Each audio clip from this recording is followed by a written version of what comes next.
Pagi itu, matahari menyapa bumi dengan lembutnya, menyinari rumah-rumah kecil di perumahan sederhana pinggiran kota. Salah satu rumah di ujung gang itu tampak berbeda. Meski kecil dan sederhana, namun terawat rapi. Cat dindingnya masih segar, pot-pot bunga di teras berjajar indah, dan aroma masakan dari dapur membuat siapapun yang lewat merasa hangat. Di dalam rumah itu, seorang wanita muda bernama Luna tengah menyiapkan sarapan. Senyum lembut tak pernah lepas dari wajahnya. Tangannya cekatan menggoreng tempe, menyiapkan nasi, dan menyeduh teh manis kesukaan suaminya. Ia mengenakan daster bunga-bunga dan mengikat rambutnya ke belakang. Matanya sesekali melirik jam dinding, memastikan semuanya tepat waktu. Luna tahu betul, meski suaminya, Gilang, bukan tipe pria yang banyak menuntut, tapi perhatian kecil seperti ini bisa menjadi perekat rumah tangga mereka. Tak lama, Gilang muncul dari kamar tidur. Rambutnya masih sedikit basah, menandakan ia baru saja mandi. Pria itu menyapa hangat dengan senyuman mengembang. "Pagi, sayang. Harum banget nih dapur. Kayaknya hari ini aku semangat kerja 2 kali lipat," ujarnya sambil mencium kening Luna. Luna tertawa kecil. "Yah, jangan 2 kali lipat, nanti bosmu heran. Cukup 1,5 kali lipat saja." Mereka tertawa bersama. Suasana rumah itu penuh cinta meski jauh dari kemewahan. Tak ada perabot mahal, tak ada barang-barang elektronik mewah, tapi ada kehangatan yang sulit tergantikan. Luna memang bukan wanita sembarangan. Tapi itu hanya ia, ayahnya, dan Tuhan yang tahu.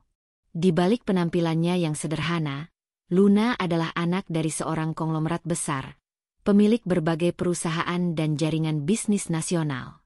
Sejak kecil hidup Luna tak pernah kekurangan, bahkan lebih dari cukup. Namun, sejak dewasa, ia memutuskan untuk hidup mandiri. Ia ingin mengenal cinta yang sejati, bukan cinta karena harta. Ia bertemu Gilang saat kuliah. Gilang bukan siapa-siapa. Seorang mahasiswa biasa dengan idealisme tinggi. Pria itu jujur, sederhana, dan pekerja keras. Luna jatuh cinta bukan karena wajah Gilang, tapi karena hatinya yang bersih. Gilang tak pernah tahu siapa sebenarnya Luna. Bahkan saat mereka menikah, Luna hanya bilang bahwa ia sudah yatim piatu dan tinggal bersama tantenya sejak kecil. Gilang menerima dengan sepenuh hati. Itulah yang membuat Luna yakin, Gilang mencintainya sebagai Luna, bukan karena embel-embel apapun. Tapi kehidupan rumah tangga, seindah dan sekuat apapun pondasinya, tak akan lepas dari ujian. Terutama ketika mertua ikut dalam skenario hidup mereka.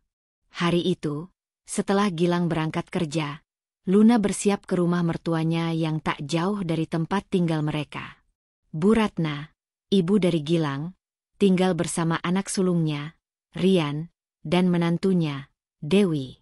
Sejak menikah, Luna selalu berusaha menjalin hubungan baik dengan mertuanya. Ia sering membawa makanan, membantu bersih-bersih, bahkan ikut menyuapi cucu dari Dewi dan Rian. Tapi ada satu hal yang selalu membuat hatinya tergores diam-diam. Perlakuan Bu Ratna padanya tak pernah sehangat pada Dewi. Jika Dewi datang, Bu Ratna langsung menjemput ke depan pintu, memuji pakaiannya, bahkan sesekali mencium pipinya. Tapi kalau Luna datang, hanya sapaan dingin yang ia terima. Terkadang hanya lirikan. Pernah sekali waktu Luna mendengar kalimat yang menyentil hati. "Makanya kalau jadi menantu itu ya, pinter-pinter bawa diri.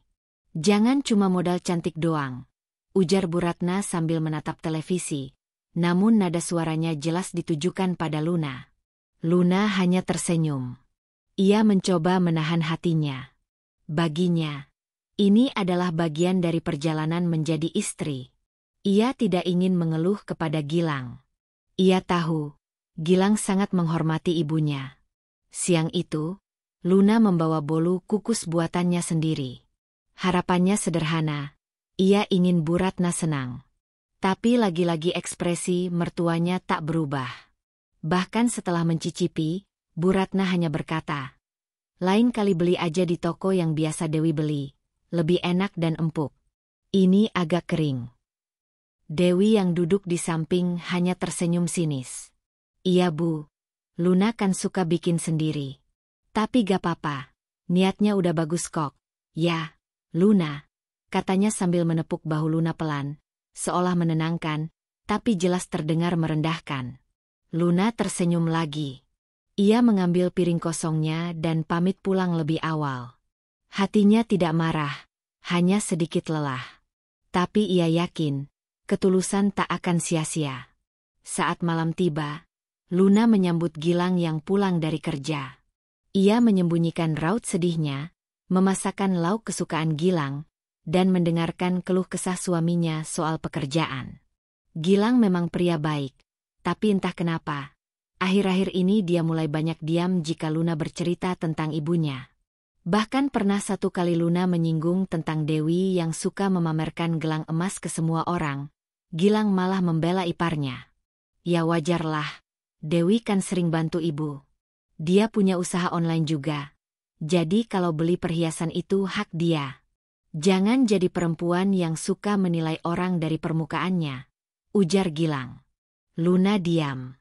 Ia tahu, ucapan itu bukan serangan, tapi tetap menyakitkan. Padahal selama ini, uang belanja mereka pun sering dibantu dari tabungan pribadinya. Tabungan yang ia kumpulkan dari kerja freelance sebagai penulis artikel daring. 1 minggu kemudian, saat mereka berkunjung ke rumah mertua, Bu Ratna dengan terang-terangan memberikan 2 kotak makanan kepada Dewi. "Ini makanan favorit kamu. Beli di toko langganan ibu." "Luna, kamu suka?" Nggak tahu ya kamu cocok atau enggak. Soalnya ini mahal," katanya dengan nada yang jelas menyinggung. Luna menunduk dan hanya mengangguk. Ia mulai memahami bahwa di mata Bu Ratna, menantu baik itu adalah yang bisa menyenangkan secara materi. Luna bukan tidak mampu, tapi ia memilih tidak. Ia ingin hidup sebagai istri biasa, tanpa campur tangan kekayaan keluarganya.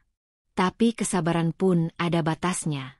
Ia hanya belum tahu kapan waktunya harus bersuara. Hari-hari berikutnya Luna tetap menjalankan perannya sebagai istri. Ia bangun pagi, menyiapkan segala keperluan Gilang, dan terkadang masih menyempatkan diri membantu tetangga yang sakit atau mengajar anak-anak mengaji di sore hari. Ia tak pernah lupa tersenyum. Tapi dalam hatinya, perlahan luka mulai terkumpul. Bukan karena kerasnya kehidupan, tapi karena ketidakadilan yang harus ia telan dengan diam. Suatu malam, Luna duduk di teras sambil memandangi langit. Ia menatap bulan sambil memeluk lututnya. Pikirannya mengembara jauh. Ia teringat akan ayahnya, Pak Gunawan, yang saat ini tinggal di luar kota. Sejak menikah, ia jarang menghubungi sang ayah karena ingin menjaga prinsipnya sendiri, membuktikan bahwa ia bisa bahagia tanpa bantuan apapun. Tapi malam itu, entah kenapa, ia merasa rindu luar biasa. Telepon genggamnya ia raih perlahan. Jari-jarinya menekan nama yang terakhir ia hubungi lebih dari setahun lalu. Dan saat sambungan tersambung, suara berat dan hangat di seberang membuat matanya basah seketika. "Luna, nak, apa kabar kamu?" Butiran air mata jatuh tanpa bisa ditahan. Suara itu, suara yang selama ini menjadi pelindungnya, membuat tembok pertahanan yang ia bangun runtuh dalam sekejap. "Ayah, maaf baru hubungi sekarang. Aku baik, aku bahagia," ucap Luna pelan, meski suaranya bergetar. Pak Gunawan hanya diam sesaat, lalu berkata, "Kapanpun kamu butuh ayah, cukup bilang. Kamu nggak sendiri, Luna. Ingat itu." Luna mengangguk meski tahu ayahnya tak melihat. Dalam hati, ia tahu, mungkin waktunya akan tiba. Waktu di mana semua luka ini harus disembuhkan. Tapi tidak hari ini. Hari ini, ia masih ingin menjaga kehormatan rumah tangganya, sekuat yang ia mampu. Dan malam itu, Luna kembali tidur di samping Gilang dengan hati yang penuh tanda tanya. Ia memeluk suaminya erat-erat. Ia masih mencintainya. Sangat. Tapi apakah cinta saja cukup saat luka terus bertambah? Hari-hari berlalu, dan Luna semakin terbiasa dengan peran barunya sebagai istri yang sabar, menantu yang taat, dan wanita yang belajar menahan banyak rasa. Kehidupan rumah tangganya dengan Gilang masih terlihat baik di permukaan, tetapi batin Luna mulai merasa sesak. Seolah ada batu besar yang ia bawa setiap kali berkunjung ke rumah mertuanya. Rumah yang semestinya menjadi tempat penuh kehangatan keluarga justru terasa seperti medan perang batin bagi Luna. Di rumah itu, semua orang tahu siapa yang paling disayang oleh Bu Ratna. Dewi, istri dari Rian, kakak kandung Gilang. Dewi bukan hanya pandai membawa diri, tapi juga lihai memamerkan apa yang dimilikinya. Setiap datang, selalu dengan tas berbeda yang bermerek, jam tangan mahal di pergelangan, sepatu hak tinggi yang mencolok, serta aroma parfum yang menguar begitu tajam. Dan seperti biasa, Bu Ratna menyambutnya seolah sang ratu dari kerajaan emas datang berkunjung. Aduh, Dewi, cantiknya kamu hari ini. Itu tas baru ya? Kamu pakai lipstik yang warna kemarin aku bilang bagus banget itu kan? Cocok banget di kamu. Begitu suara Bu Ratna, memuji tanpa jeda. Dewi hanya tersenyum manis, lalu mengeluarkan kotak kecil dari tasnya. Ini, Bu, lipstik yang sama kayak punyaku. Saya beliin juga buat Ibu. Mata Bu Ratna langsung berbinar. Masya Allah, kamu memang menantu idaman. Beda banget. Bener-bener tahu gimana bikin mertua bahagia. Luna yang duduk tak jauh dari sana hanya tersenyum. Tangannya menggenggam cangkir teh yang sudah mulai dingin. Ia tak pernah diberi sambutan hangat seperti itu. Bahkan ketika datang dengan membawa makanan buatan sendiri, yang ia buat dengan penuh cinta dan keikhlasan, hanya mendapat komentar hambar. Oh, ini bikinan kamu? Ya udah tar ibu coba. Pagi itu, Luna datang lebih dulu ke rumah mertua. Ia datang membawa semangkuk sayur asem kesukaan Bu Ratna dan sekotak pastel buatannya sendiri. Harapannya, sesederhana agar mertuanya senang. Tapi ketika Dewi datang tak lama setelah itu, semua perhatian beralih. Bahkan pastel yang baru saja ia letakkan di meja langsung digeser karena Dewi datang membawa kue dari toko kue ternama. Bu Ratna langsung membukanya dan mencicipinya di depan semua orang. Ini baru enak. Ya ampun, kamu emang ngerti lidah ibu banget, Dewi. Luna hanya memalingkan wajahnya. Senyumnya masih terpasang, tapi hatinya mengkerut pelan. Ia tidak iri dengan kue itu, bukan juga dengan tas dan pujian yang diterima Dewi. Ia hanya kecewa karena segala kebaikan yang ia coba tanamkan tak pernah tumbuh menjadi penghargaan. Tapi ia tetap diam. Ia tahu, menjadi perempuan yang mulia bukanlah tentang seberapa sering bicara, tapi tentang seberapa kuat bertahan. Gilang pun belum banyak menyadari hal-hal kecil yang terjadi. Ia sibuk bekerja, berangkat pagi, pulang malam, dan di akhir pekan pun kadang masih harus lembur. Di matanya, keluarganya baik-baik saja. Ibunya sehat, kakaknya sukses, dan istrinya tak pernah mengeluh. Tapi justru karena itulah Luna merasa semakin sendiri. Ia seperti tak memiliki tempat untuk berbagi keluhan. Suatu sore, saat mereka pulang dari rumah Bu Ratna, Luna mencoba membuka percakapan di dalam angkot yang mereka tumpangi. Mas, ibu kayaknya lebih sayang sama Mbak Dewi, ya? Tanyanya pelan. Gilang mengerutkan dahi. Maksud kamu apa? Luna menunduk.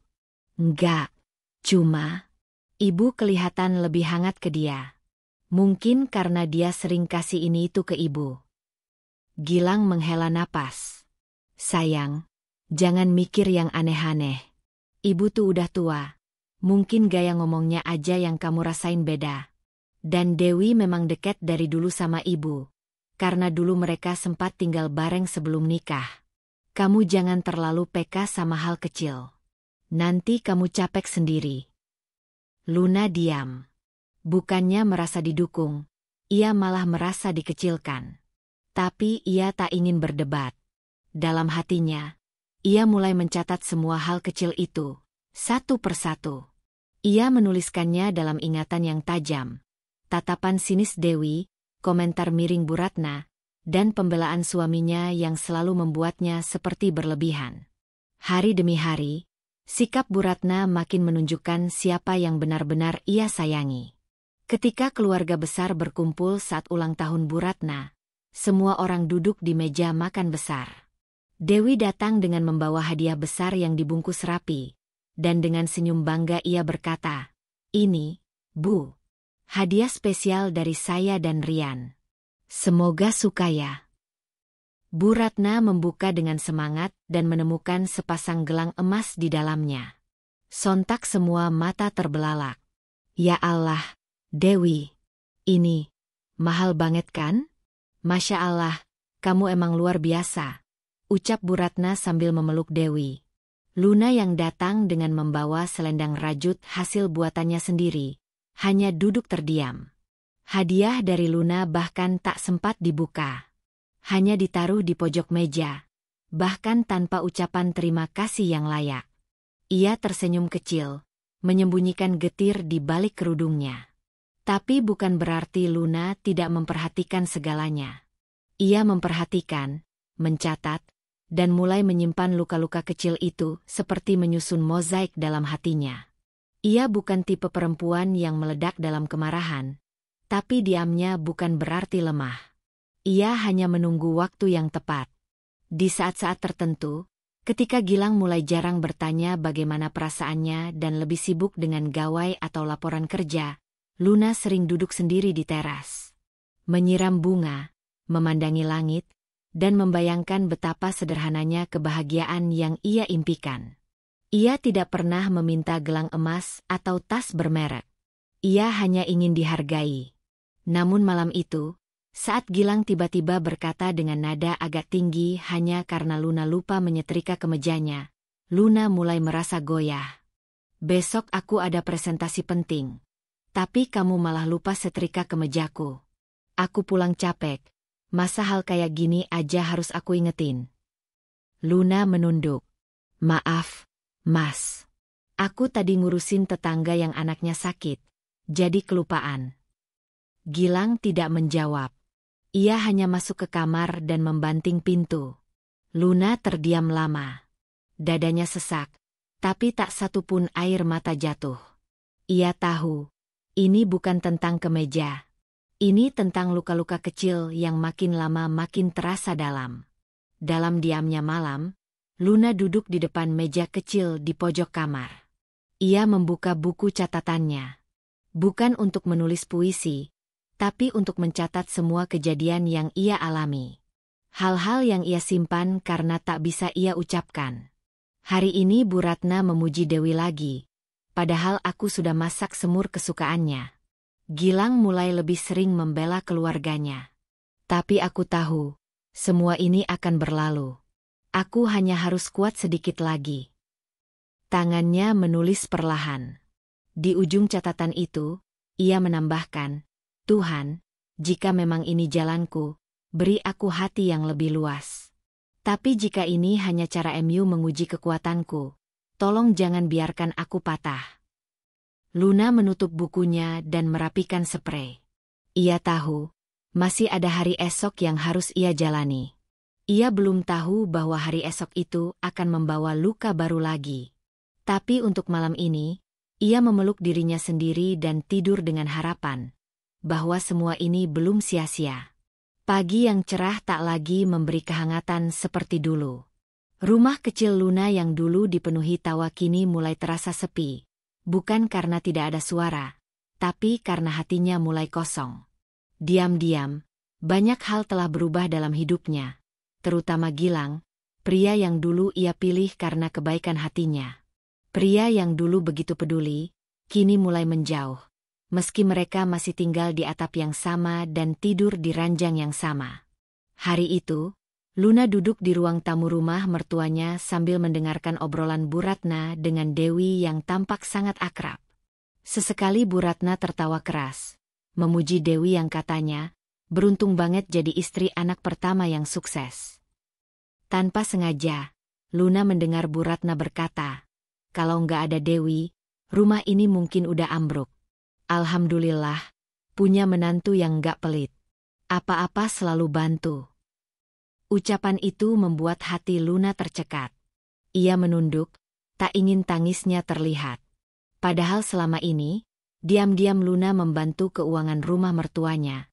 Bukan hanya 1-2 kali, melainkan sudah berkali-kali.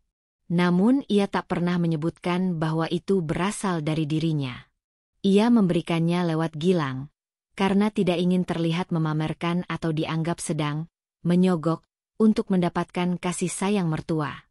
Ia hanya ingin memberi dengan tulus. Tapi nyatanya, semua itu dianggap milik Dewi. Luna pulang sore itu dengan langkah lesu. Di dalam angkot yang mereka tumpangi, ia memandangi wajah Gilang yang hanya menunduk sibuk dengan ponsel. Tidak ada lagi obrolan hangat seperti dulu. Tidak ada tanya, kamu capek? Atau, mau makan apa malam ini? Bahkan sejak beberapa waktu lalu, Gilang mulai lebih sering memilih makan di luar atau bilang, aku udah makan tadi. Padahal dulu ia selalu menunggu makan bersama Luna. Perubahan sikap itu terasa makin nyata saat suatu malam, Luna mengingatkan Gilang untuk mengirimkan uang kepada ibunya. Karena waktu itu Bu Ratna mengeluh tagihan listrik membengkak. Mas, bulan ini ibu belum kirim kabar soal listrik, tapi kayaknya udah waktunya dikirim ya. Biasanya kan ibu minta sebelum tanggal 5. Gilang mendengus kecil, tak menatap Luna. Ya udah, kamu transfer aja pakai uangmu. Kamu yang lebih banyak pegang, kan? Luna mengangguk, walau sebenarnya hatinya remuk.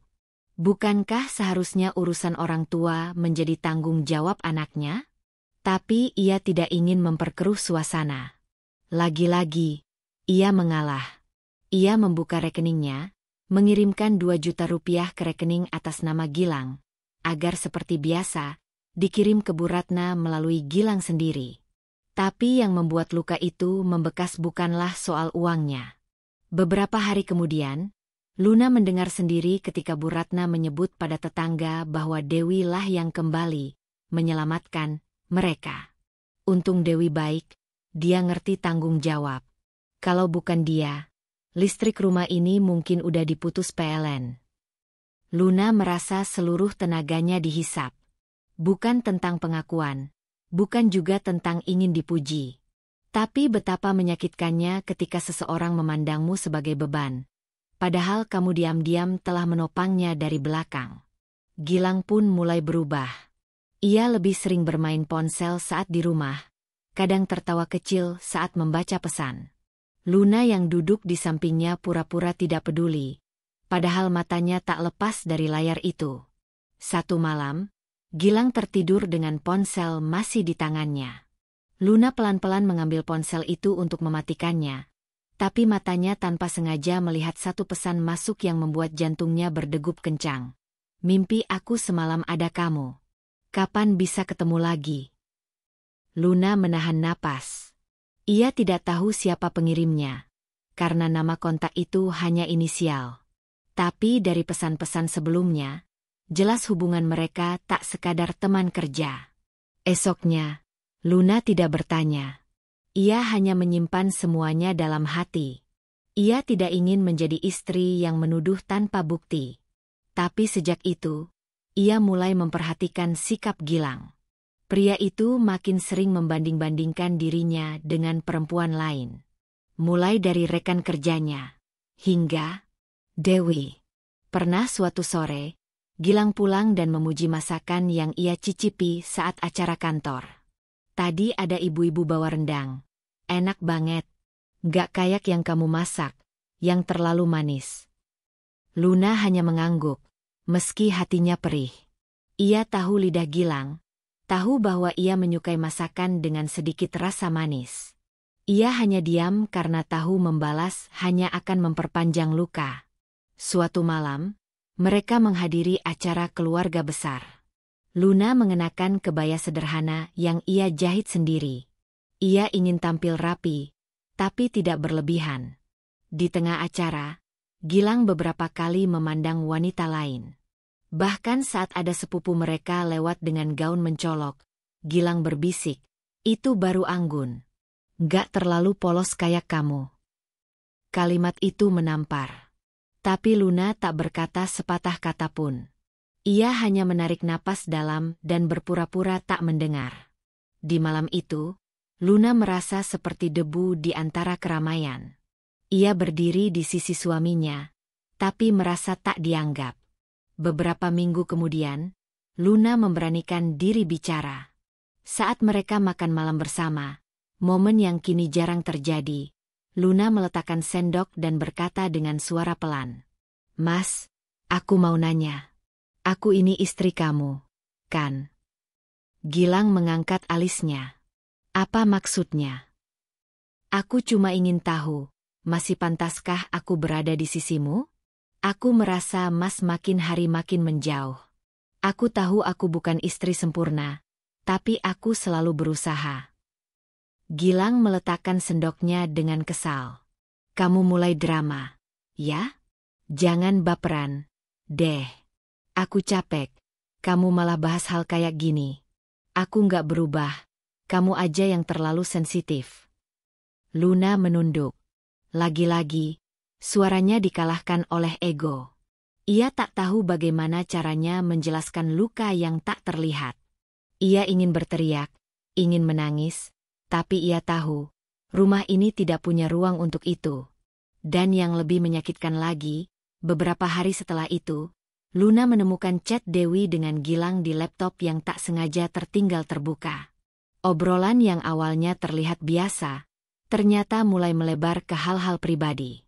Dewi ternyata sering curhat pada Gilang, mengeluhkan Rian yang katanya mulai cuek, dan Gilang dengan mudahnya membalas dengan kalimat seperti, "Kalau aku punya istri kayak kamu, nggak mungkin aku cuek." Tangannya gemetar. Ia tak bisa bernapas untuk beberapa saat. Tubuhnya lemas. Ia menutup laptop itu dengan tangan yang dingin dan memejamkan mata. Ia bisa mengabaikan luka dari mertua, dari perlakuan Dewi, tapi jika suaminya sendiri mulai goyah dan memberi celah, lalu di mana ia bisa bersandar? Namun, malam itu juga, Luna kembali mengingat sesuatu. Ayahnya, Pak Gunawan, pernah berkata padanya, "Kalau kamu hidup untuk menyenangkan semua orang, kamu akan hancur pelan-pelan. Tapi kalau kamu hidup dengan tulus untuk dirimu sendiri, kamu akan menemukan kedamaian." Dan saat ia memandang bayangan dirinya di cermin, Luna berbisik pada dirinya sendiri, "Aku masih bisa kuat. Tapi kalau suatu hari aku harus pergi, itu bukan karena aku menyerah, tapi karena aku sadar, aku layak untuk bahagia." Di kamarnya, Luna mulai membuka kembali buku catatan yang sudah lama tidak ia sentuh. Ia menulis dengan hati yang bergetar. "Hari ini aku belajar bahwa diamku ternyata dimanfaatkan. Uangku dianggap milik orang lain, hatiku dianggap tak bernilai. Tapi aku masih di sini, bukan karena bodoh. Aku hanya belum selesai dengan ketulusanku. Tapi saat waktunya tiba, aku tidak akan tinggal diam lagi." Dan bulan malam itu bersinar terang, seakan menjadi saksi kesabaran yang mulai menemui ujungnya. Sudah berhari-hari Luna merasa pikirannya dipenuhi banyak beban, dan semua itu seolah tak memberinya ruang untuk bernapas lega. Rumah kecil yang dulu mereka bangun dengan cinta dan kesederhanaan kini mulai terasa bukan lagi tempat yang aman. Gilang semakin sering pulang larut tanpa memberi kabar. Saat di rumah pun ia hanya duduk diam, kadang malah bermain ponsel tanpa menoleh sedikit pun pada Luna. Setiap kali Luna mencoba bicara, jawabannya selalu dingin. Tapi luka terbesar bukan hanya datang dari sikap suaminya, melainkan dari rencana besar yang tak pernah ia bayangkan sebelumnya. Bu Ratna ingin mereka menjual rumah itu dan pindah ke rumah besar miliknya. Awalnya, Luna mengira itu hanya gurauan atau wacana biasa dari mertua yang memang gemar mencampuri urusan rumah tangga anak-anaknya. Tapi Luna mulai menyadari bahwa niat itu benar-benar serius saat suatu sore Gilang pulang dan membuka obrolan dengan wajah serius. "Sayang, Ibu minta kita pindah ke rumah beliau. Katanya rumah ini kecil, sempit, bikin gak nyaman. Lagi pula, katanya lebih enak kalau kita semua ngumpul bareng, bisa saling bantu," ujar Gilang sambil duduk dan menatap Luna tanpa ekspresi. Luna terdiam. Ia baru saja selesai menyapu lantai dan tangannya masih memegang sapu. Ia berdiri terpaku, antara bingung dan sedih. Rumah kecil itu mungkin sempit, mungkin tak megah seperti rumah Dewi atau rumah milik Bu Ratna. Tapi rumah itu mereka isi bersama, mereka berdua, dan dari sinilah semua cerita cinta mereka dimulai. Luna memandangi dinding ruang tamu yang dulu mereka lukis sendiri, dan hatinya mencelos. Ia tak siap meninggalkan semua kenangan itu begitu saja. "Aku pikir, kita masih bisa bertahan di sini. Rumah ini memang kecil, tapi cukup. Lagi pula, aku takut kalau tinggal bareng Ibu malah membuat hubungan kita justru tambah tegang. Ibu juga sudah terbiasa dengan Dewi dan Mbak Rian. Aku takut malah tambah kikuk," ucap Luna dengan hati-hati. Ia tidak menolak secara langsung, tapi mencoba mengungkapkan kekhawatiran yang ia simpan. Namun Gilang hanya mendesah panjang. "Kamu ini kenapa sih? Nggak usah banyak mikir. Sekarang kondisi keuangan kita juga nggak bagus. Ibu udah tua. Dia cuma pengen kita bareng-bareng. Lagi pula kamu kan nggak kerja. Jadi ya lebih baik kalau bisa bantu-bantu di rumah Ibu. Semua biaya juga nanti Ibu yang tanggung." Kata-kata Gilang itu menusuk telinga Luna. Bukan hanya karena nada perintahnya, tapi karena Gilang seolah menyeratkan bahwa Luna tidak memiliki nilai karena tak menghasilkan uang. Padahal selama ini, Luna yang diam-diam membantu menopang keuangan keluarga, bahkan mengalah dalam segala hal. Tapi ia tidak membantah. Ia hanya mengangguk pelan dan menunduk. Mungkin inilah ujian yang harus ia jalani.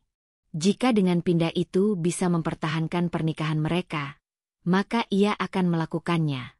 Meskipun hati kecilnya tahu, keputusan ini akan menjadi awal dari derita panjang yang tidak bisa dengan mudah ia hindari. 2 minggu kemudian, mereka resmi pindah ke rumah besar milik Bu Ratna. Rumah 2 lantai itu megah dari luar, tapi di dalamnya, bagi Luna, tak ada kehangatan sama sekali. Sejak hari pertama, Luna sudah mendapat tugas dari Bu Ratna, menyapu halaman setiap pagi, menjemur cucian, dan bahkan memasak untuk seluruh anggota rumah.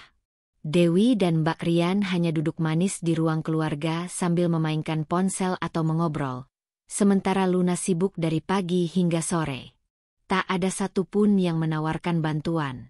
Bahkan saat ia kelelahan dan duduk sebentar, Bu Ratna langsung menyindir, "Kalau mau santai, jangan numpang.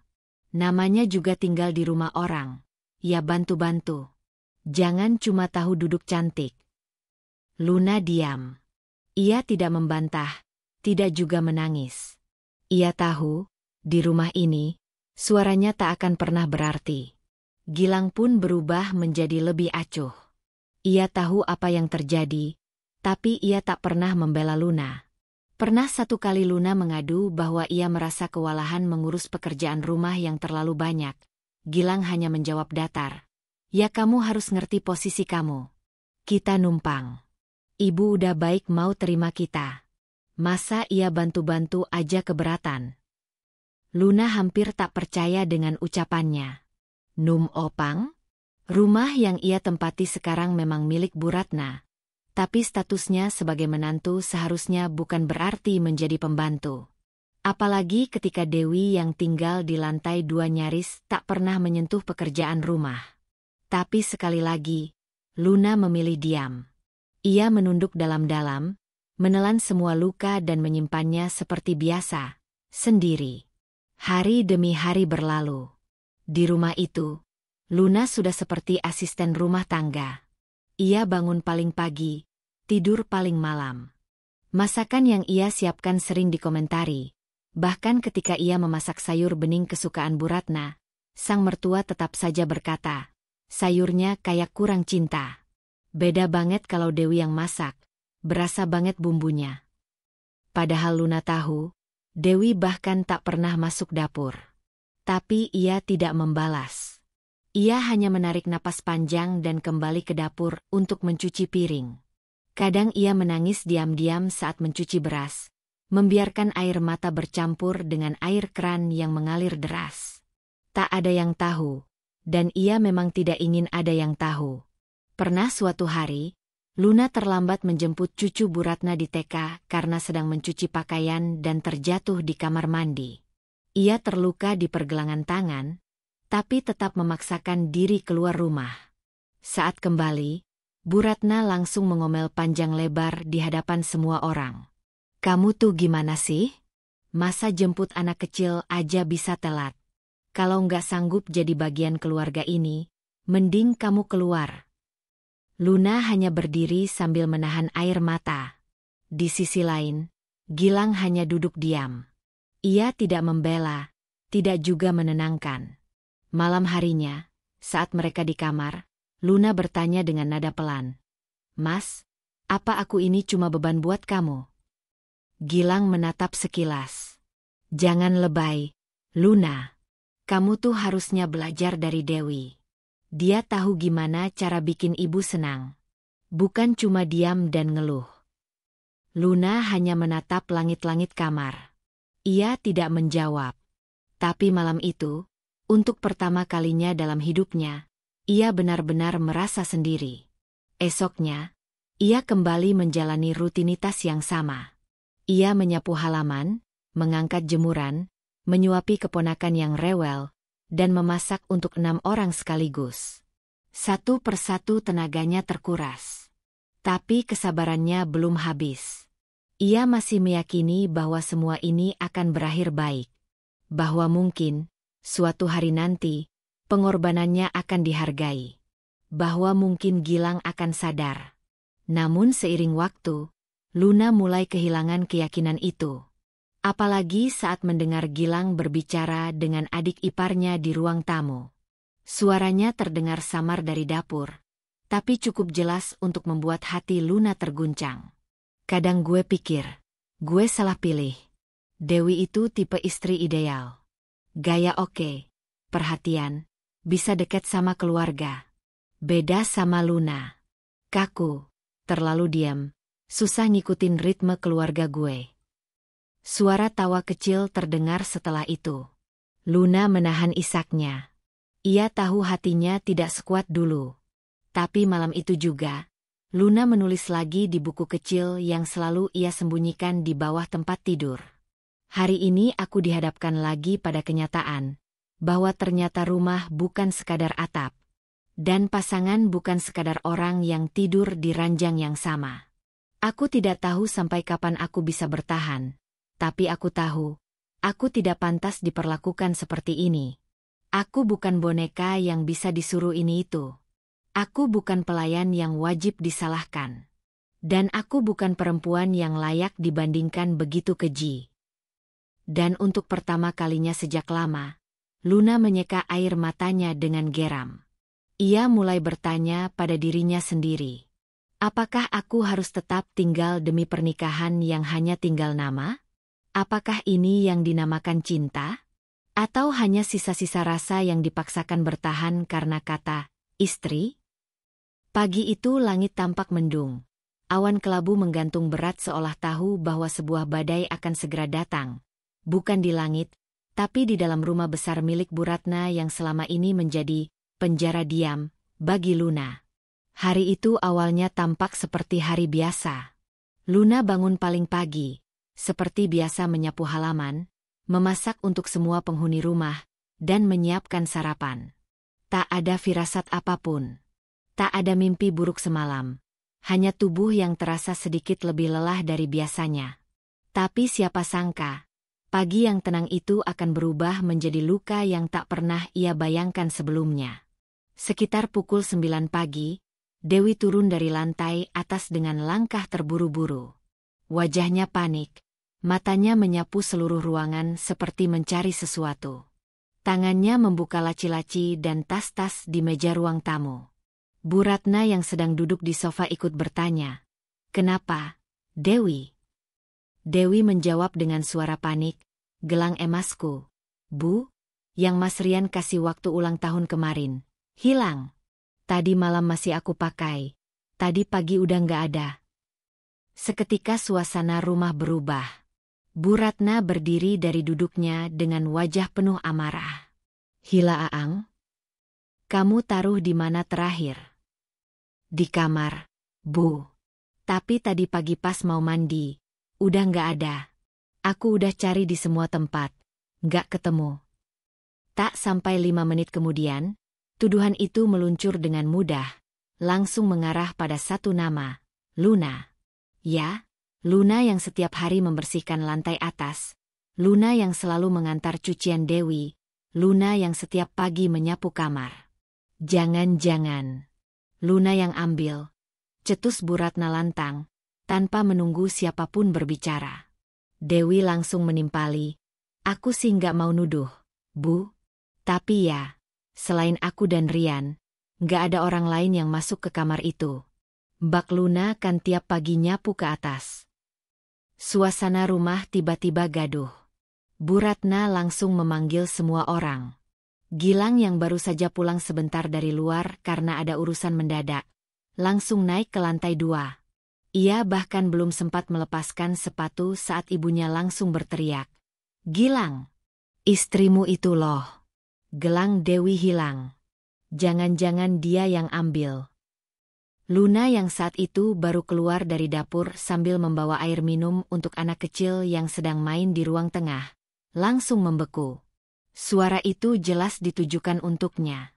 Tangannya gemetar saat gelas di tangannya ia letakkan ke meja. "Apa maksud ibu?" tanyanya pelan, dengan nada bingung. Dewi menatap Luna dengan mata tajam. "Gelangku hilang, Mbak. Nggak ada yang masuk ke kamar selain Mbak Luna pagi ini." Luna menggeleng cepat. "Saya nggak pernah masuk kamar Mbak pagi ini. Saya cuma nyapu sampai depan pintu. Saya nggak pernah." "Berhenti berdalih," potong Bu Ratna dengan teriakan yang memekakkan telinga. "Kamu pikir aku buta? Kamu selama ini diam-diam sok baik, padahal ternyata maling. Dasar perempuan munafik." Luna terdiam. Matanya memanas. Ini pertama kalinya Bu Ratna meneriakinya sekeras itu. Suasana semakin kacau saat Gilang tiba-tiba menarik lengan Luna dengan kasar. "Kamu yang ambil gelang Dewi." Suaranya dingin, tak ada sedikit pun empati di dalamnya. "Mas, aku nggak pernah ambil apapun. Aku bahkan nggak masuk ke kamar mereka," jawab Luna dengan suara yang bergetar. Tapi Gilang tidak percaya. Dan untuk pertama kalinya dalam pernikahan mereka, tangan Gilang melayang dan mendarat di pipi Luna. Suara tamparan itu bergema di dalam ruangan, membungkam semua suara lain. Semua orang membisu, termasuk Dewi. Luna terhuyung, hampir jatuh. Pipinya memerah, dan matanya menatap kosong. Ia tidak menangis, tidak berteriak. Ia hanya diam. Satu tamparan itu cukup menghancurkan seluruh keyakinan yang selama ini ia pertahankan. "Kalau kamu nggak bisa jujur, kamu keluar aja dari rumah ini," bentak Bu Ratna sambil menunjuk pintu. "Betul. Keluar sekarang juga. Aku nggak mau tinggal bareng pencuri," seru Dewi menambahkan. Gilang tidak mengatakan apa-apa. Ia hanya berdiri di sana, tidak ada niat menahan, tidak ada keinginan melindungi. Luna memandang wajah suaminya lama-lama. Ia menanti, mungkin ada sedikit rasa bersalah, mungkin ada sedikit keberpihakan. Tapi tidak.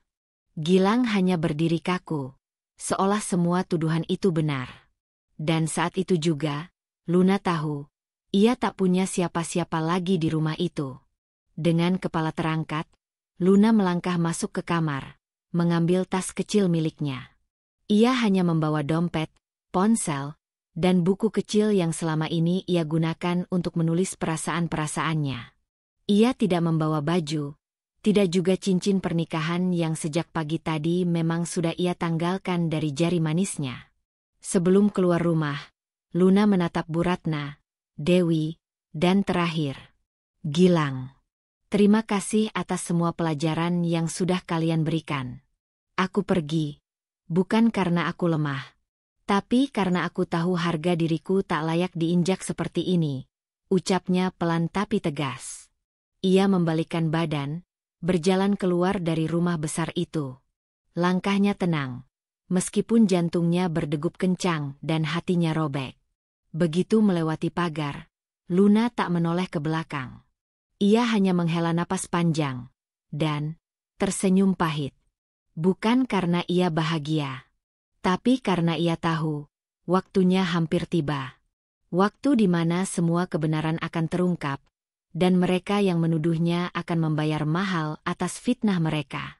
Karena tanpa sepengetahuan siapapun, Luna masih menyimpan satu bukti yang kelak akan membuka mata mereka. Ia tahu siapa sebenarnya yang mengambil gelang itu. Ia melihatnya, tanpa sengaja, 2 malam lalu saat hendak mengambil jemuran tengah malam. Tapi waktu itu ia diam, mengira mungkin itu hanya urusan rumah tangga Dewi dan Rian. Tapi sekarang, bukti itu ada padanya. Foto dalam ponselnya memperlihatkan Dewi sedang memegang gelang itu di garasi belakang sambil menelpon seseorang. Ia tak tahu apa rencana Dewi waktu itu. Tapi sekarang ia tahu, semuanya sengaja dijebak. Dan suaminya justru ikut melempar batu. Langkah Luna menjauh dari rumah itu. Ia berjalan di trotoar dengan langkah tenang, seolah beban yang selama ini ada di pundaknya mulai lepas satu persatu. Ia menghubungi seseorang dari ponselnya. "Halo, Pak Dani." Suaranya tenang. "Iya, Nona Luna. Kami sudah menunggu kabar Anda," jawab suara dari seberang. Luna tersenyum kecil. "Saya sudah siap kembali ke rumah. Tolong siapkan semuanya. Saya tidak akan tinggal diam lagi." Luna menutup panggilan itu. Kali ini, bukan lagi Luna si menantu pendiam. Tapi Luna, anak dari konglomerat besar yang selama ini menyembunyikan identitasnya. Dan ketika waktunya tiba, mereka semua akan tahu bahwa perempuan yang mereka hina, mereka fitnah, dan mereka usir itu, ternyata memiliki kuasa untuk membalikan segalanya. Tapi untuk hari ini, ia hanya ingin berjalan sendiri. Membiarkan angin menyeka air mata yang mulai jatuh perlahan. Bukan karena sedih, tapi karena lega. Ia akhirnya bebas dari rumah itu. Ia akhirnya terbebas dari ikatan semu bernama keluarga yang tak pernah menerima kehadirannya.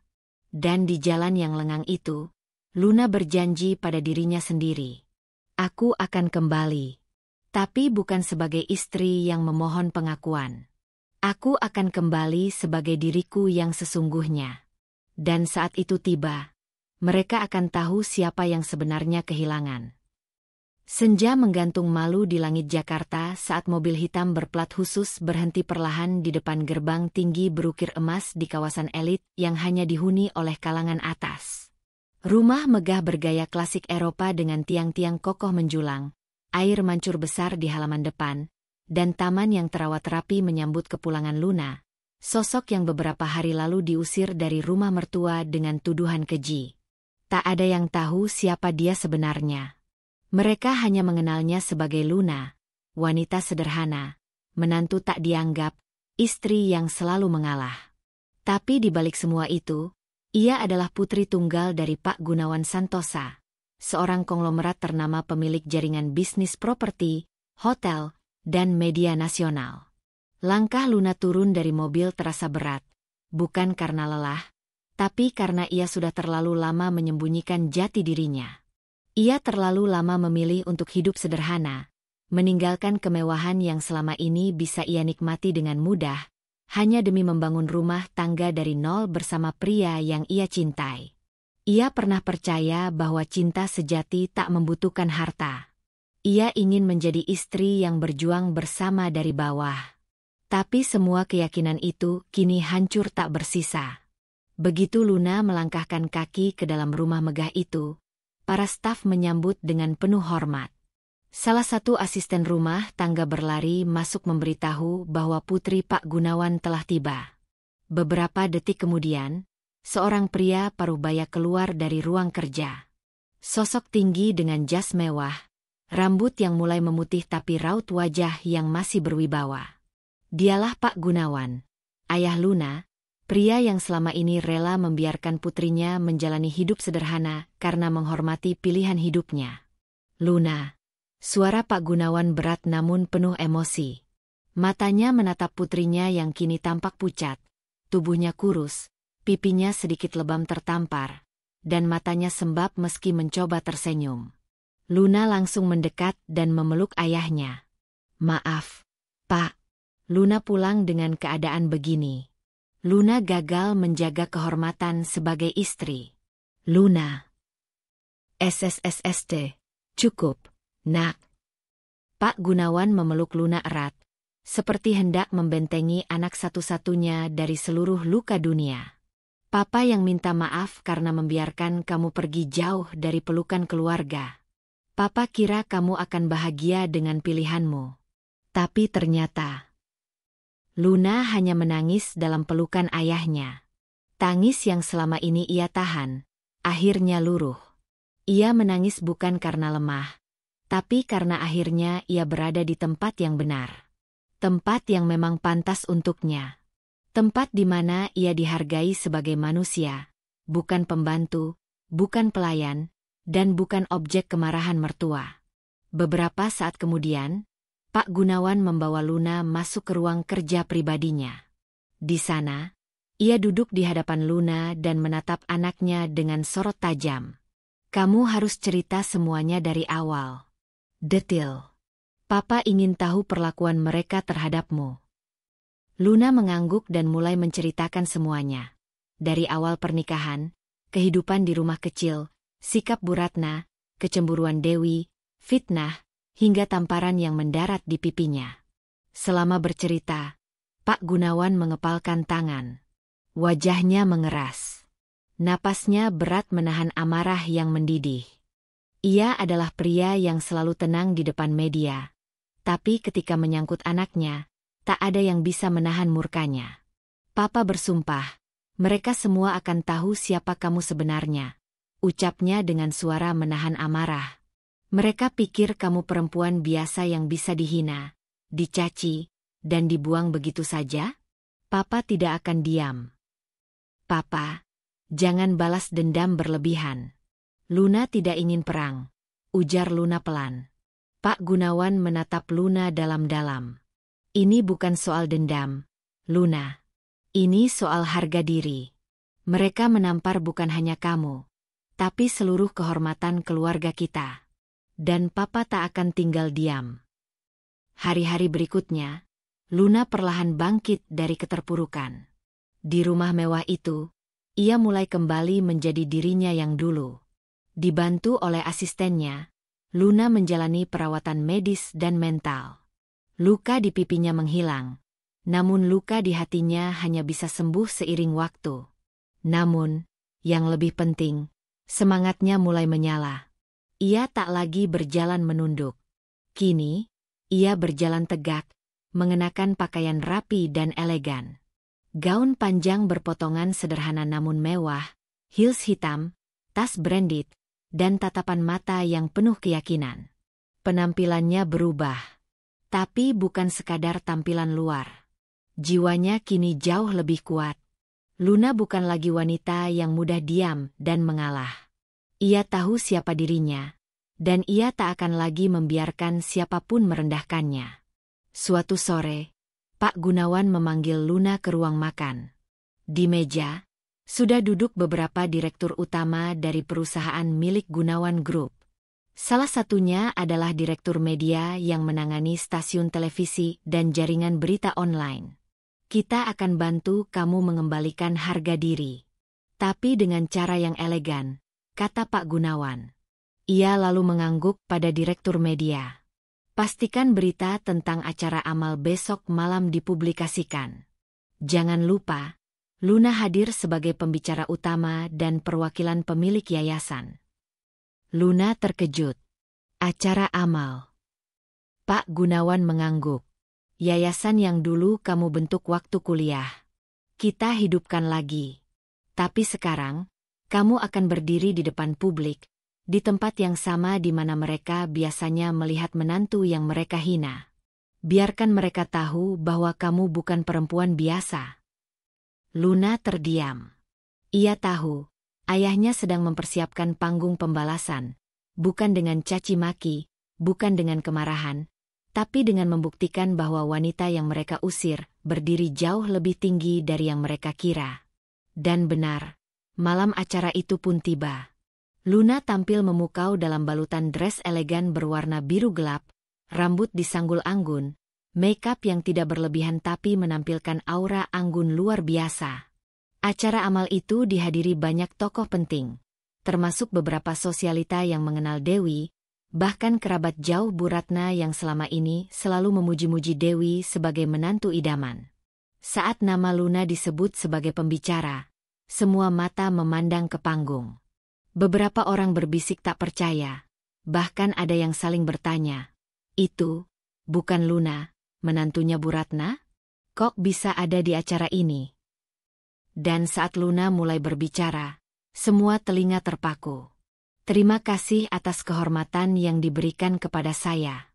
Dulu saya pernah memilih untuk hidup sederhana dan membangun rumah tangga tanpa embel-embel kekayaan. Tapi saya belajar bahwa tidak semua orang mampu menghargai ketulusan.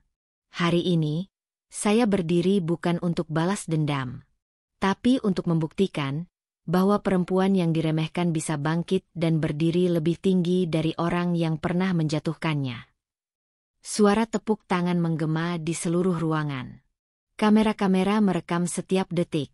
Media online langsung memuat artikel berjudul, "Putri konglomerat Gunawan Santosa ternyata pernah tinggal di rumah mertua yang usirnya karena fitnah." Berita itu viral keesokan harinya. Dan tak butuh waktu lama hingga Bu Ratna, Dewi, dan Gilang melihat wajah Luna di layar televisi dengan gelar kehormatan dan pujian dari publik. Sementara itu, di ruang tamunya, Bu Ratna memegangi dadanya yang sesak. "Jantung ibu, ini, Luna itu, anak konglomerat." Gilang hanya duduk terpaku. Dewi menggigit bibirnya tak percaya. Dan seketika, rumah itu yang dulu mengusir Luna, mulai diliputi penyesalan yang tak termaafkan. Luna tak pernah berniat membalas mereka secara keji. Tapi satu hal yang pasti, ia tak akan pernah kembali. Pagi itu, suasana rumah Bu Ratna jauh lebih hening dari biasanya. Tak ada suara perintah lantang, tak ada ocehan Dewi yang biasanya membahana dari lantai atas. Semua terasa ganjil. Sejak munculnya berita tentang Luna di televisi dan media sosial, seisi rumah tak lagi tenang. Gilang yang biasanya pulang kerja dengan langkah ringan, kini lebih sering menyendiri di kamar. Ia tidak makan malam bersama seperti biasa. Ia juga menghindari ibunya, bahkan tatapannya pada Dewi mulai berubah, tak lagi hangat, tak lagi nyaman.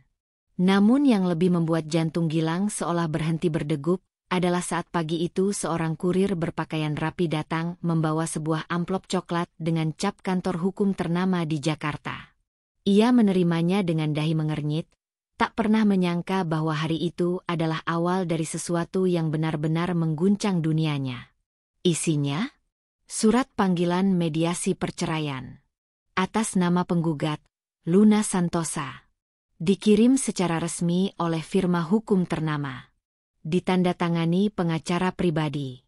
Dengan kalimat tegas dan berwibawa, tanpa satupun celah emosional. Kaku. Formal. Tapi menusuk lebih tajam dari pisau. Gilang terhenyak. Jari-jarinya gemetar saat membaca kalimat demi kalimat. Ia bahkan harus membacanya 3 kali untuk memastikan bahwa yang dimaksud memang dirinya. Ia merasa seolah disambar petir di siang bolong. Ini nyata. Luna benar-benar menggugat cerai dirinya. Bukan hanya ancaman. Bukan hanya kata-kata saat marah. Tapi kini, secara hukum, ia sedang ditinggalkan oleh istri yang selama ini tak pernah sekalipun meninggikan suara. Apa? Teriak Bu Ratna begitu Gilang menyodorkan surat itu padanya. Ini benar dari Luna? Perempuan itu berani menggugat cerai kamu. Dasar perempuan nggak tahu diri. Dewi yang ikut membaca surat itu langsung berkata, Mbak Luna sekarang sombong. Cuma karena tampil di acara amal, langsung jadi artis. Kirain udah bahagia banget. Bu Ratna menggebrak meja. Baru dikasih sedikit sorotan. Udah merasa tinggi. Padahal dulu kalau bukan karena kita, dia tuh nggak ada apa-apanya. Sekarang malah mau ninggalin anakku kayak gini. Namun Gilang hanya terdiam. Ada sesuatu dalam hatinya yang belum bisa ia definisikan. Campuran antara penyesalan, marah, dan bingung. Entah kenapa ia merasa kehilangan. Ia mencoba menelepon Luna. Nomor itu masih tersimpan di ponselnya. Tapi seperti beberapa hari terakhir, selalu tidak aktif. Ia bahkan sempat mendatangi rumah lama mereka, yang kini kosong dan dijual. Tak ada jejak Luna. Tak ada aroma yang tertinggal. Semua benar-benar hilang. Hari yang ditentukan untuk mediasi pun tiba. Sidang pertama untuk proses perceraian dijadwalkan di salah satu ruang pengadilan agama di Jakarta Selatan. Gilang datang lebih awal, mengenakan kemeja putih dan celana hitam, dengan wajah lesu dan rambut yang tak terlalu rapi. Ia masih mencoba berpikir positif, berharap Luna datang dengan penampilan lamanya, sederhana, tanpa make-up, dan lembut seperti biasa. Mungkin ia bisa membujuknya. Mungkin ia bisa memohon maaf. Mungkin. Tapi semua harapan itu runtuh saat Luna melangkah masuk ke ruangan. Pintu terbuka, dan yang muncul bukan lagi Luna yang dikenalnya. Tapi seorang wanita anggun, tenang, dan berwibawa. Luna mengenakan blazer putih bersih, celana panjang berpotongan rapi, sepatu hak tinggi elegan, dan tas tangan hitam berlogo mewah yang hanya dikenal oleh kalangan sosialita.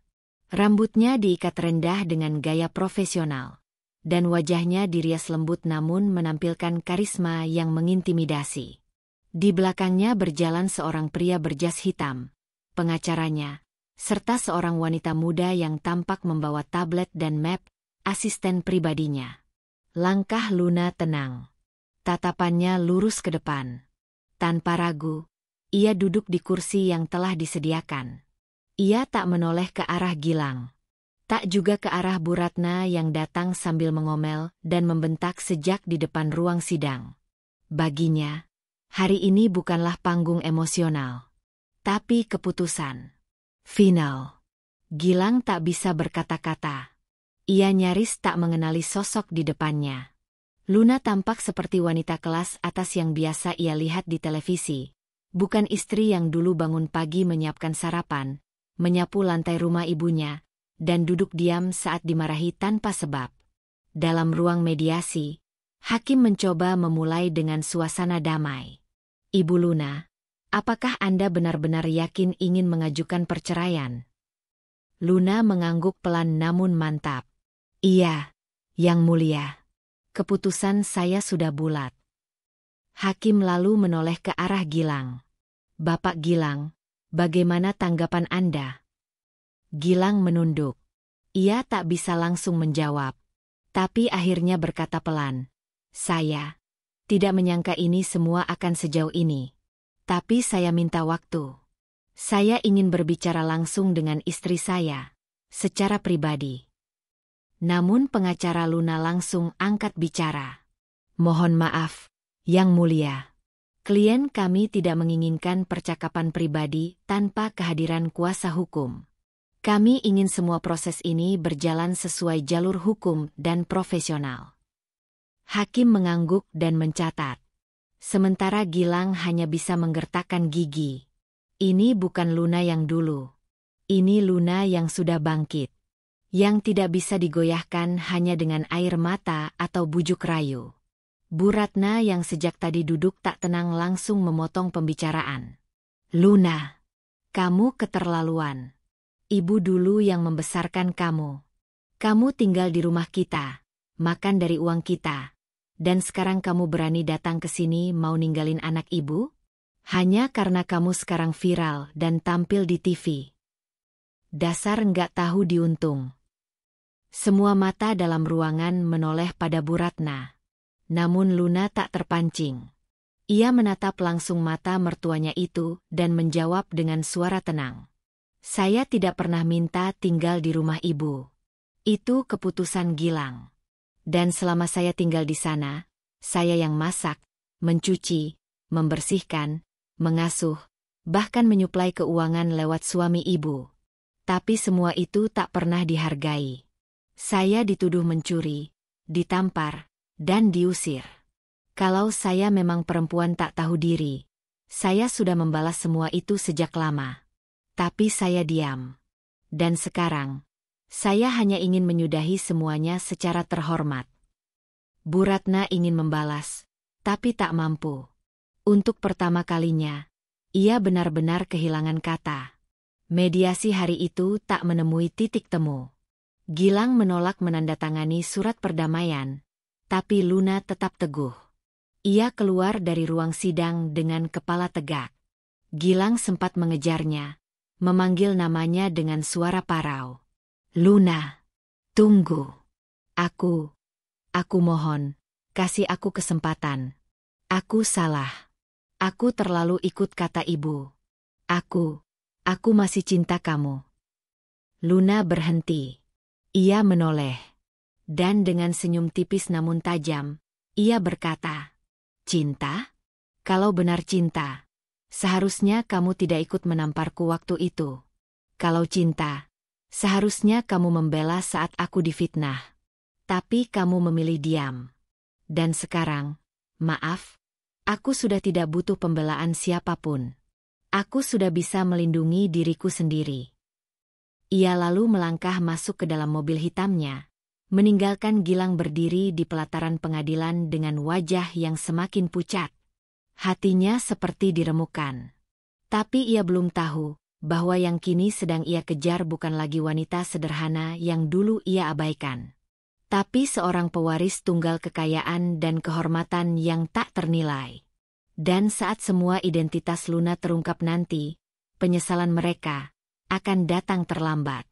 Hari itu langit Jakarta cerah seperti sedang menyambut sesuatu yang besar. Gedung pengadilan agama dipenuhi oleh hiruk-pikuk perkara rumah tangga, tapi satu ruang sidang terasa lebih ramai dari biasanya. Sidang cerai antara Luna dan Gilang kembali digelar setelah mediasi sebelumnya gagal. Namun, yang tak diketahui banyak orang adalah bahwa sidang kali ini akan menjadi panggung dari sebuah kebenaran besar yang selama ini terkubur rapi. Sebuah pengakuan identitas yang tak hanya mengguncang hati mantan suami dan mertuanya, tapi juga membuka mata semua yang selama ini memandang Luna dengan sebelah mata. Luna datang tepat waktu. Seperti biasa, ia tampil anggun dan tenang. Blazer navy yang membalut tubuhnya terlihat begitu elegan. Wajahnya polos namun bersinar, dan langkahnya mantap. Di belakangnya, seperti biasa, dua orang mendampinginya, kuasa hukum dan asisten pribadi. Para petugas pengadilan bahkan mulai memperhatikan wanita ini lebih dari sekadar seorang penggugat biasa. Aura ketenangannya, ketegasannya, dan caranya bersikap menunjukkan bahwa dia bukan wanita sembarangan. Gilang datang beberapa menit kemudian bersama ibunya, Bu Ratna, dan Dewi. Wajah Bu Ratna tampak kesal sejak dari parkiran. Sejak berita tentang Luna yang tampil di berbagai media viral beberapa hari lalu, suasana rumahnya tidak pernah tenang. Ia merasa semua orang memandangnya sinis, membicarakannya di belakang, seolah-olah ia adalah mertua paling buruk yang pernah ada. Dan meski ia berusaha menyangkal semuanya, jauh di lubuk hatinya, ia tahu, semua tuduhan itu tak bisa ia bantah. Begitu sidang dibuka, suasana ruang jadi hening.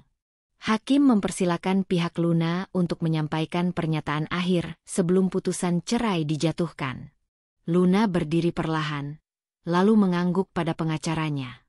Namun sebelum sang pengacara berbicara, Luna mengangkat tangan, memberi isyarat bahwa kali ini ia ingin berbicara sendiri, tanpa diwakili siapapun.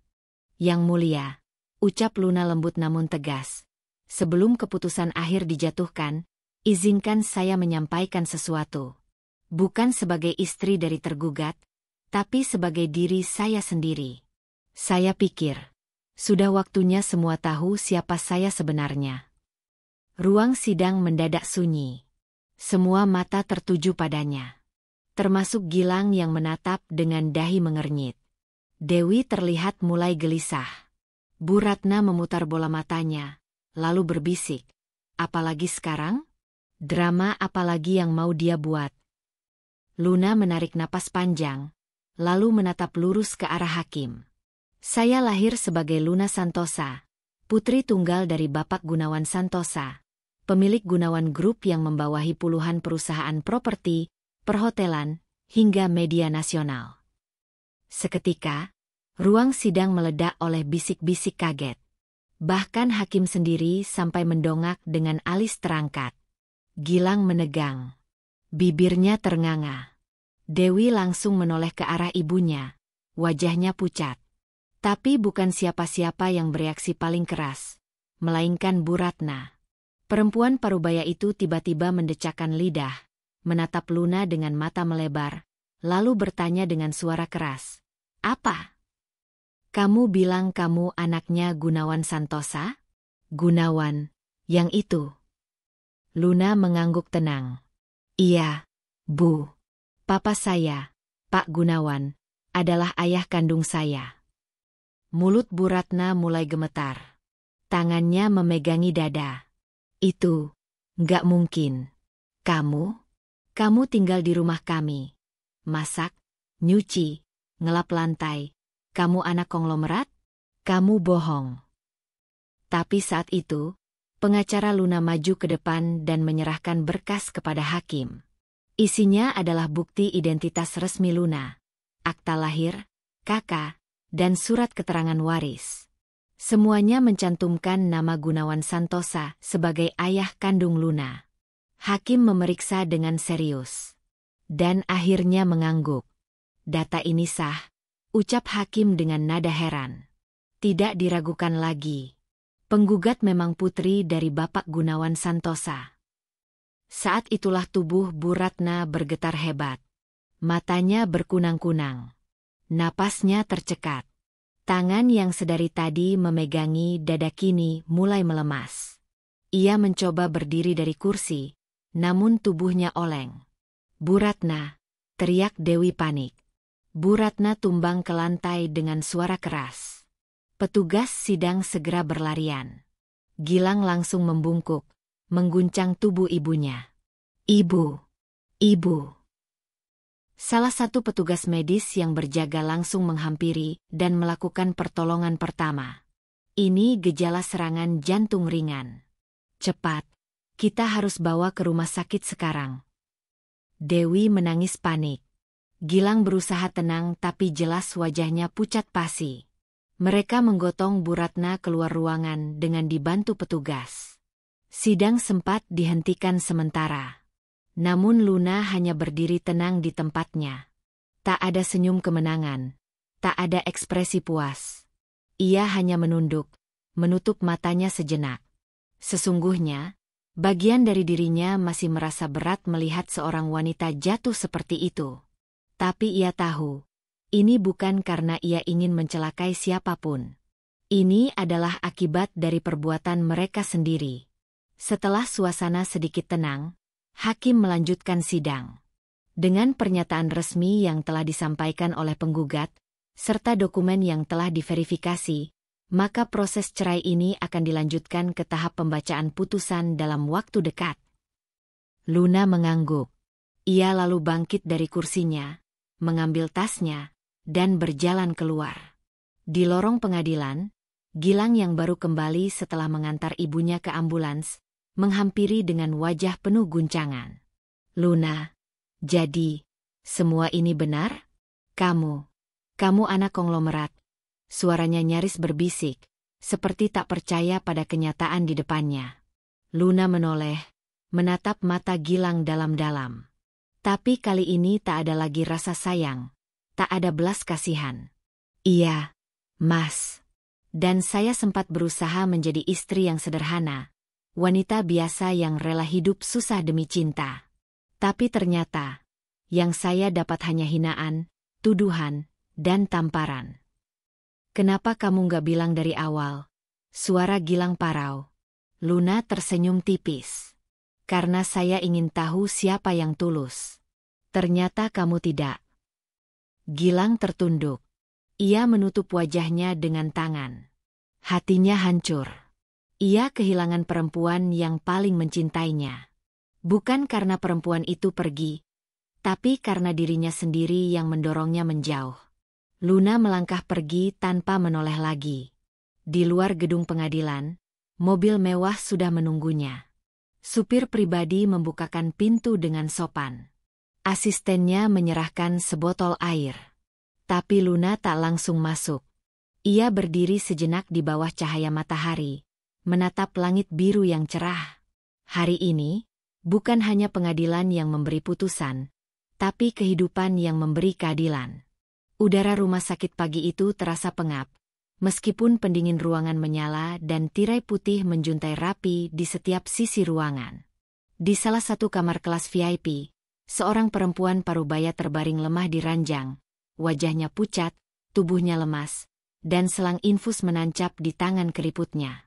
Matanya sesekali terbuka, namun tak lama kemudian tertutup kembali. Bu Ratna, sosok yang dulunya lantang, keras kepala, dan angkuh, kini tak lebih dari pasien lansia yang sedang dirundung penyesalan mendalam. Di sebelah tempat tidur, Gilang duduk sambil memijat keningnya. Matanya sembab, rambutnya kusut, dan wajahnya kusam. 2 malam ia tak tidur dengan tenang sejak insiden di pengadilan agama. Dadanya masih terasa sesak saat mengingat tatapan dingin Luna, pengakuan identitasnya, dan kalimat tajam yang masih terngiang di telinga. Kalau cinta, seharusnya kamu membela saat aku difitnah. Lalu kini, ibunya terbaring sakit karena syok berat.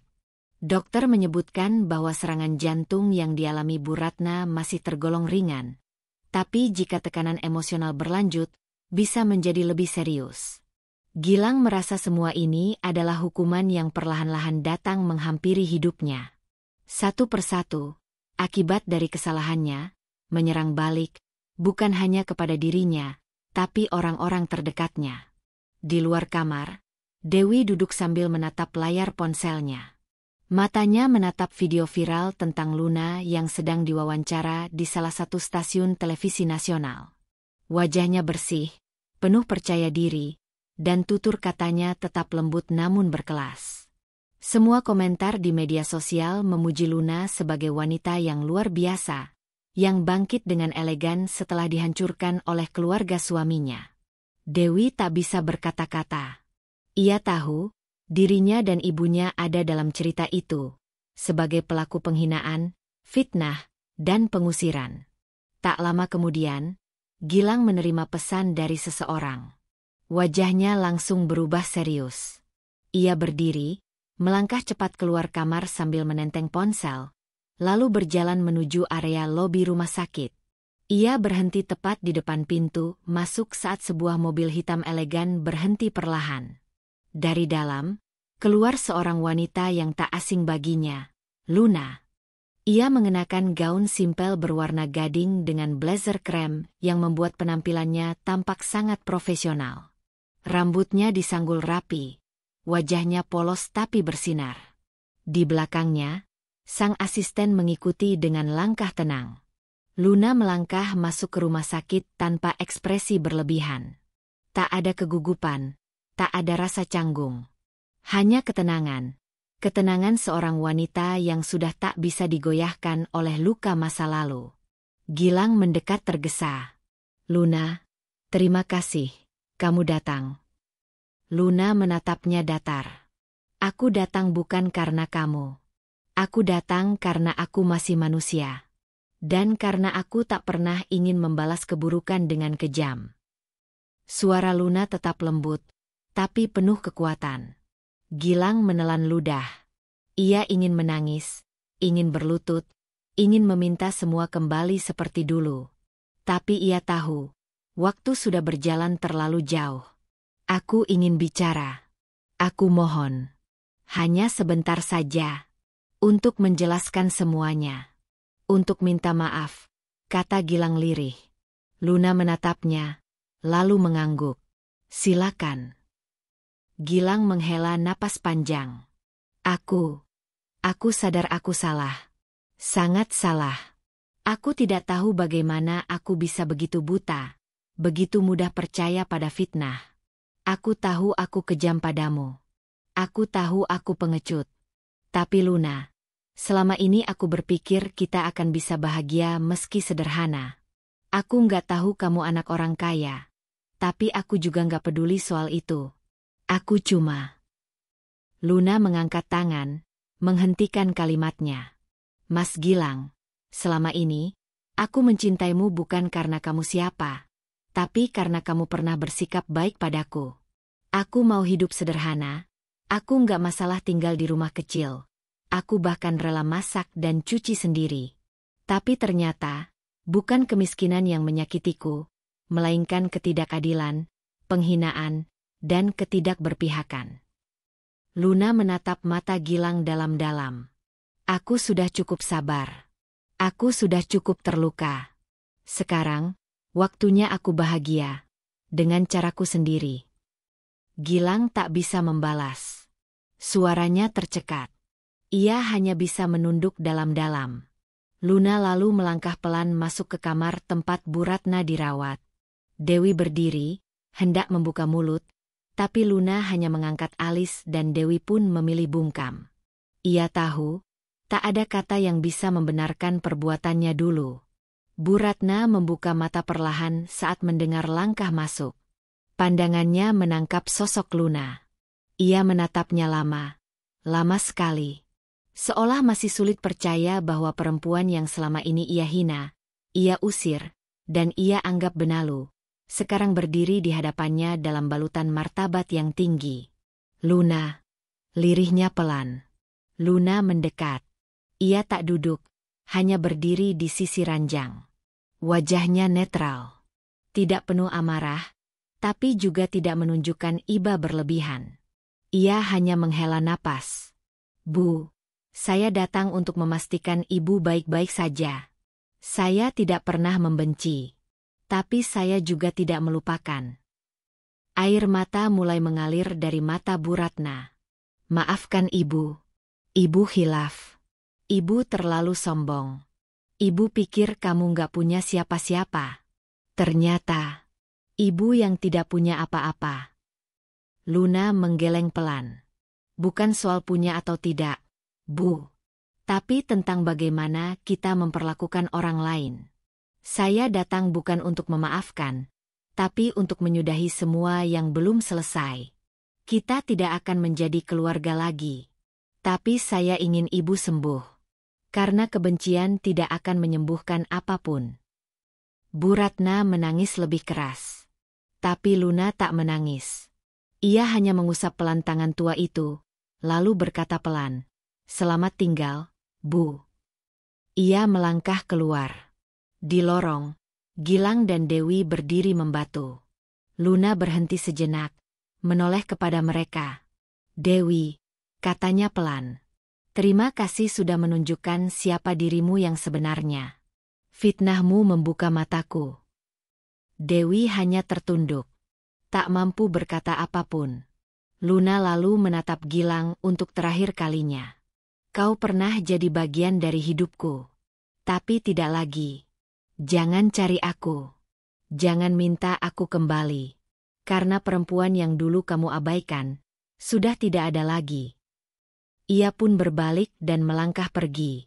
Suara langkah hak tingginya bergema di lorong rumah sakit, seperti tanda bahwa ia benar-benar pergi, untuk selamanya.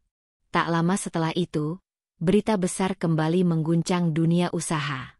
Gunawan Group, melalui press release resmi, mengumumkan pemutusan kerjasama dengan beberapa rekanan usaha yang selama ini memiliki koneksi dengan keluarga Gilang. terutama bisnis sepupu dan paman Gilang yang selama ini menjalin proyek kontraktor besar dengan anak perusahaan Gunawan Group. Efeknya luar biasa. Bisnis-bisnis kecil yang bergantung pada proyek tersebut mulai goyah. Beberapa kontrak dibatalkan. Aset dibekukan. Beberapa pihak dari keluarga besar Gilang yang selama ini memuji-muji Bu Ratna dan Dewi mulai panik. Dan dalam waktu singkat, status sosial yang selama ini mereka banggakan, runtuh sedikit demi sedikit.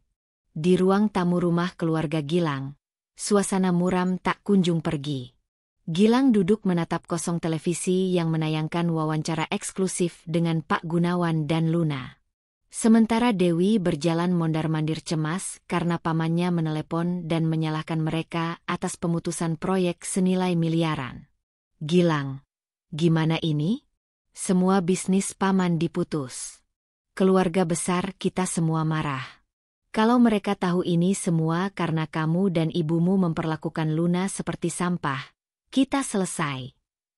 Gilang hanya menunduk. Ia tahu. Ini adalah konsekuensi. Bukan karena Luna membalas, tapi karena hidup tak pernah membiarkan kejahatan dibiarkan tanpa akibat. Dan malam itu, di balkon rumah mewahnya, Luna duduk sendirian menatap langit. Angin berhembus pelan menerpa rambutnya. Ia memejamkan mata, mengingat semua luka, semua air mata, dan semua ejekan yang pernah ia telan dalam diam. Namun kini, semuanya telah selesai. Ia tidak menang karena membalas. Ia menang karena tetap berdiri tegak saat semua mencoba menjatuhkannya. Beberapa bulan telah berlalu sejak sidang cerai Luna dan Gilang disahkan secara resmi. Media sempat ramai memberitakan kisahnya. Dari seorang menantu yang dihina dan diusir, ternyata adalah pewaris konglomerat besar yang memilih hidup sederhana demi cinta. Tapi semua itu kini hanya menjadi bagian dari arsip berita masa lalu.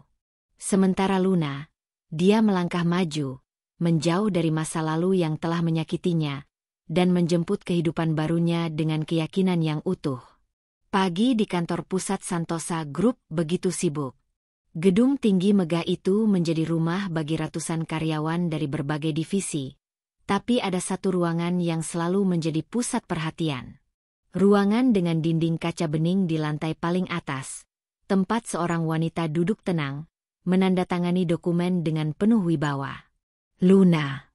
Kini ia menjabat sebagai salah satu direktur utama yang membawahi unit CSR, Corporate Social Responsibility, dan pengembangan sosial.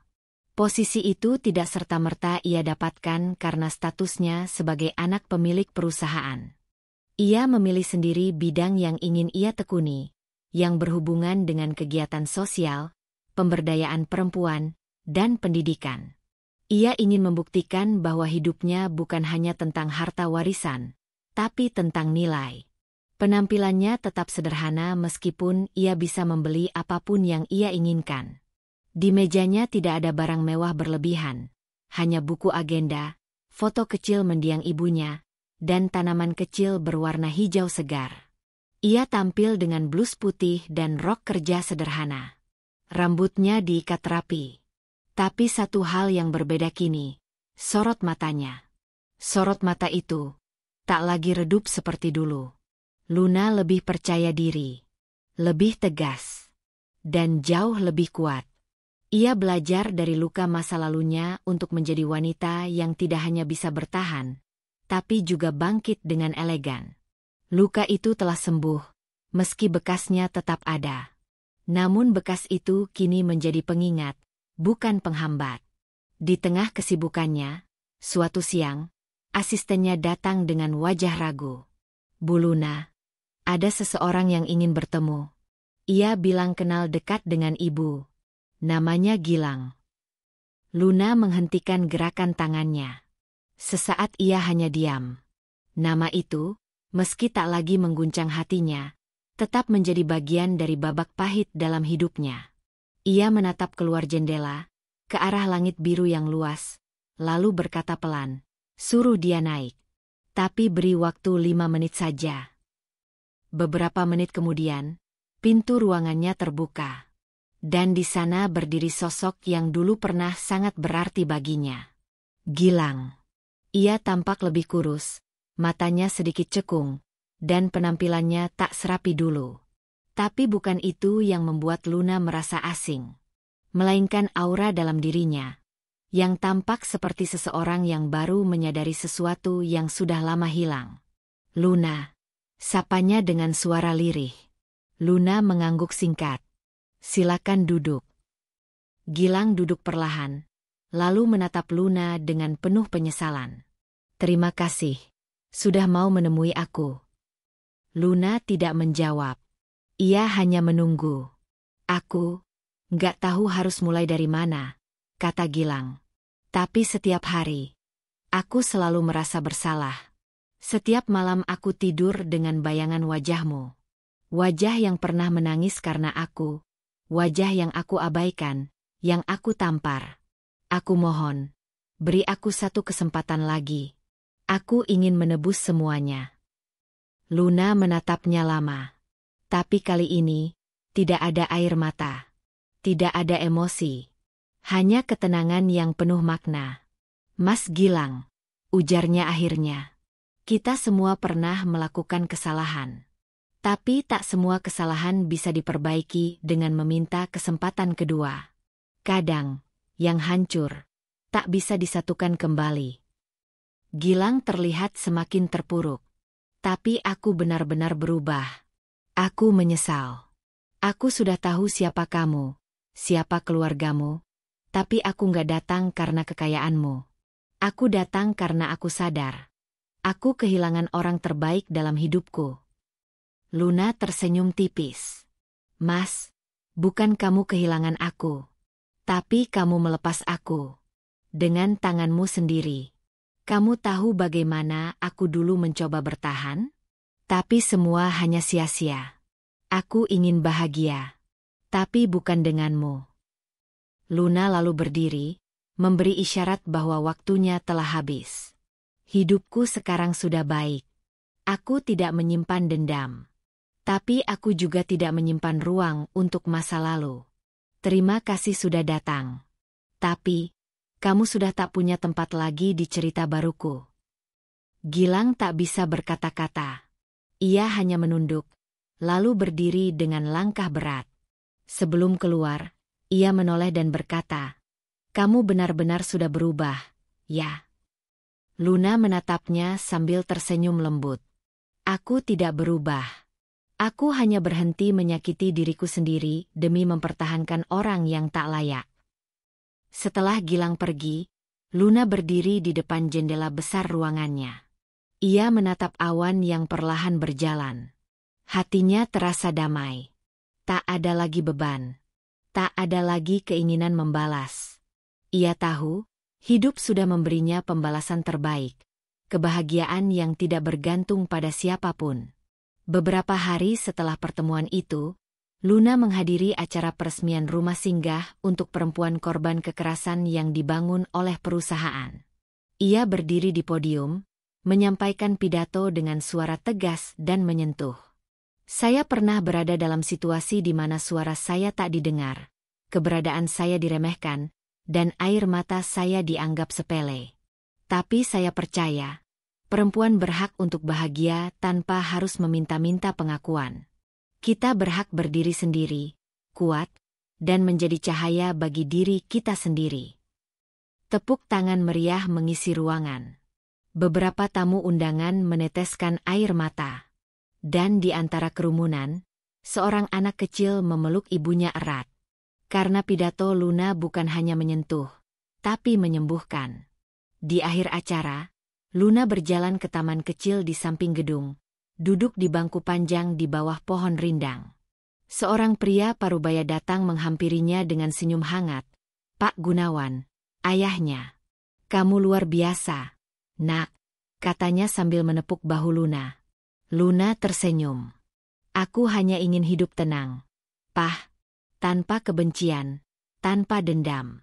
Aku hanya ingin menjadi diriku sendiri." Pak Gunawan mengangguk. "Dan kamu sudah lebih dari cukup." Ayah bangga. Hari pun mulai beranjak sore. Langit berubah jingga, dan angin meniup lembut rambut Luna.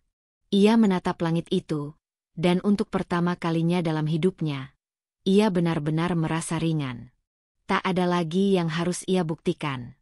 Tak ada lagi luka yang ia bawa. Ia sudah melepaskan semuanya. Karena bahagia, ternyata tidak perlu membalas. Bahagia itu cukup dengan berdiri tegak, menjalani hidup yang layak, dan tidak lagi membiarkan siapapun meremehkan nilaimu. Dari kisah Luna, kita belajar bahwa kebaikan hati seringkali diuji oleh ketidakadilan, dan kesabaran bukan berarti kelemahan.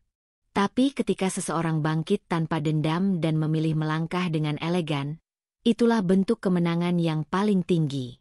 Dalam hidup ini, jangan pernah merasa rendah hanya karena diremehkan. Jangan pula menyakiti diri sendiri demi mempertahankan orang yang tak menghargai kehadiranmu. Ingat, kamu berhak dicintai, dihormati, dan diperlakukan dengan layak, bukan karena siapa kamu, tapi karena kamu berharga. Dan bagi yang pernah berbuat salah, jangan menunggu kehilangan untuk menyadari nilai seseorang. Karena tidak semua orang yang pergi akan kembali. Terima kasih telah mengikuti kisah ini dengan hati. Semoga cerita ini bisa menjadi cermin dan pelajaran bagi kita semua. Sampai jumpa di kisah berikutnya. Jaga hati, tetap kuat, dan jangan pernah ragu untuk bahagia. Salam hangat dan penuh cinta. Dari kami untukmu.